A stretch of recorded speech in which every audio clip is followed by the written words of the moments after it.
Hi everyone, this is Gabriel Assunção and this is Schellingtubers, a series of videos related to Schelling's philosophy of nature and philosophy of art. We're working with the text on the word soul. It's a writing from Schelling that dates back to 1798. It's on the volume 6, series 1 of the historical critical edition of Schelling's collected works. Well, this is an interesting text, as we discussed last week.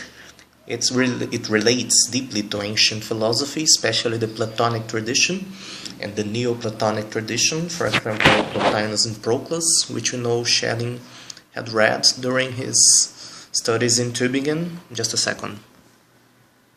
Okay, sorry. And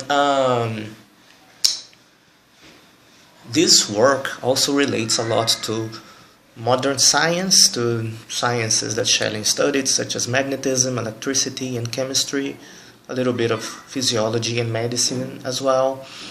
And also it relates to Kant's conception of matter. The book is divided in two large sections, besides the two prefaces. And before each section there is an epigraph in Latin. One from Seneca and one from Virgil, I guess. One from Virgil and one from Seneca.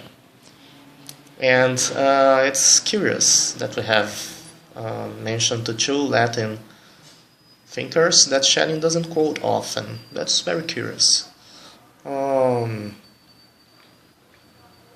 we could say about Schelling's purpose in the first part of On the Word Soul is developing the idea of a principle of nature, and this is quite different from the ideas of 1797.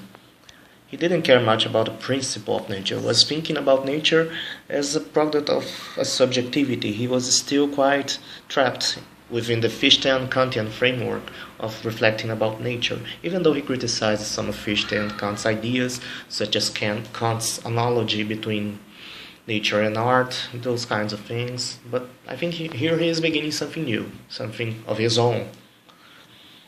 Even though owing something to ancient philosophy. Schelling thinks that nature could be thought of as a moving object, that follows in a straight line. And this straight line goes on indefinitely. And then it meets another force which makes it go back to itself. So this is the process of nature. Nature is a positive force that goes on unhindered until it finds a hindrance that makes it go back, revert to itself, go back to itself. So the principle of nature, or the word soul, is what organizes the positive and the negative principle. Positive and negative principle are tributary to the Platonic tradition, to the ideas of limited and unlimited, to unlimited and limited, to the apeiron and the peras, which we can see in the Pythagorean tradition, in Plato's Philebus, and also in Plotinus. It's quite important to Plotinus too, and to Proclus, for example, in his Stoicheiosis Theologicae, the elements of theology. So Schelling is quite a tributary to the ancient philosophy tradition here. And this is quite important for his thinking as a whole.